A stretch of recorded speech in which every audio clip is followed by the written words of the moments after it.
శ్రీ గురుభ్యో నమః. నా పేరు శ్రీనాథ్. నేను చెన్నైలో సాఫ్ట్వేర్లో పనిచేస్తుంటాను. మాది అసలు ఊరు నెల్లూరు. 1998లో మొదటిసారి స్వామివారు నెల్లూరులో దత్తసాయి మందిరానికి వచ్చినప్పుడు నా స్నేహితుడు నెల్లూరులో సుధాకర్ నన్ను స్వామివారి దగ్గరికి తీసుకెళ్లారు. అప్పుడు స్వామివారి మొదటి దర్శనం చేసుకున్నాను. అమ్మాయిని కూడా ఒక్కసారి జీవితంలో చూసే అవకాశం అప్పుడు మాత్రమే కలిగింది. ఆ తర్వాత నేను మళ్ళా మొదటిసారి స్వామివారి దర్శనం 2009లో వచ్చాను. స్వామివారి దగ్గరికి వచ్చినప్పుడు స్వామివారు చాలా కోపపడ్డారు నా మీద. ఎందుకంటే స్వామివారు ఆ రోజు చెప్పిన మాట నేను పాటించలేదు. చాలా కోపపడ్డారు. నువ్వు ఇలా చేస్తున్నావు కదా, నీకు ఇలా ఫలితం ఉంటుందని కూడా చెప్పారు. స్వామివారు చెప్పినట్టే జరిగింది.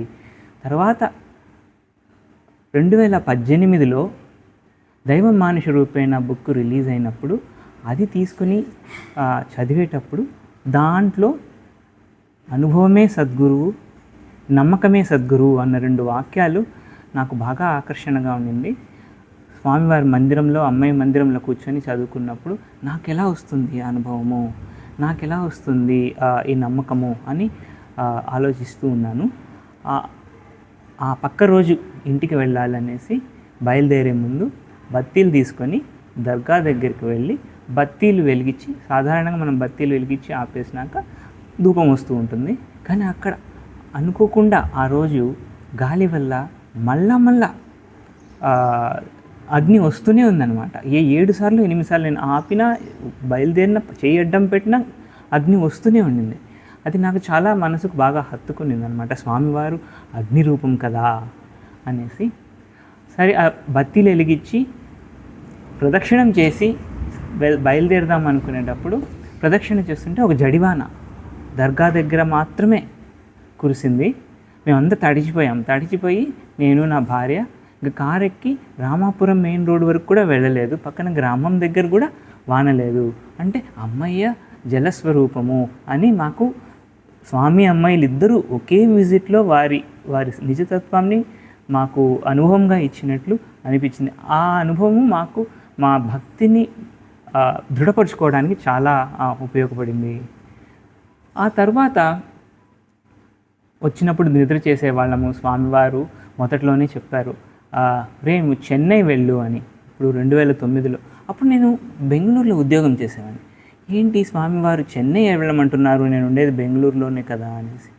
కాలక్రమేణా చెన్నైలో సెటిల్ అయ్యి స్వామివారు ప్రతిష్ఠించిన మందిరం, సాయిబాబా మందిరం పక్కనే ఇల్లు కట్టుకునే అదృష్టం ఆయన నాకు ప్రసాదించారు.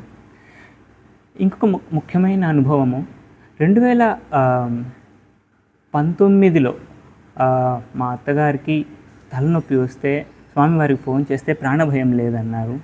ఏంటి ప్రాణభయం లేదన్నారు తలనొప్పికి అనుకోండి. హాస్పిటల్కి తీసుకెళ్తే వెంటనే యశోద హాస్పిటల్లో హైదరాబాద్లో బ్రెయిన్ సర్జరీ చేయాల్సి వచ్చింది. లోపల నరం చిట్లి రక్తం కారడం వల్ల స్వామివారు అటువంటి ప్రమాదం నుంచి కాపాడారు. అప్పుడు సరే స్వామివారు ఇంత ప్రమాదం నుంచి కాపాడారు కదా. ఇది జరిగింది 2019 సంక్రాంతి సమయంలో.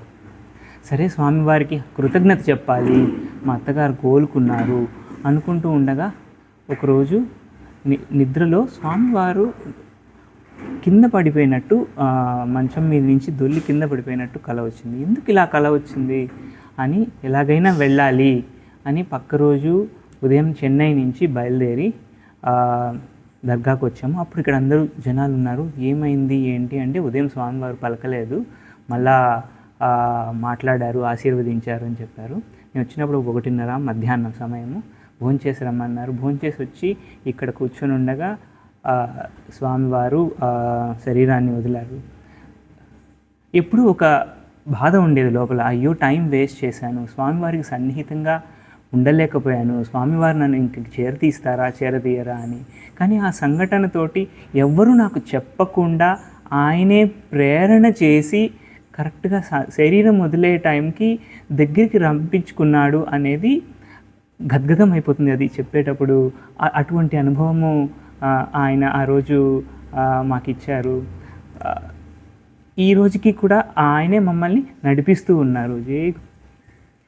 స్వామివారు సమాధి చెందినప్పుడు ఆ రోజు రాత్రంతా స్వామివారి దగ్గర సన్నిహితంగా భజన చేస్తూ స్వామివారి పక్కనే ఉండే అవకాశాన్ని, సేవని స్వామివారు మాకు అందించారు. ఈ 5 మంది మాత్రమే స్వామివారి దగ్గరగా ఆ రోజు నైట్ అంతా ఉన్నాము. అలా ఆ రోజు పక్క రోజు మళ్ళీ స్వామివారి 2 రోజులు స్వామివారి 3వ రోజు సమాధి చెందే వరకు స్వామివారికి దగ్గరగా ఉండి ఆయనకు సేవ చేసే అనుభవం కలిగింది. ఇది కూడా స్వామివారి ఆశీర్వాదం తెలుస్తుంది.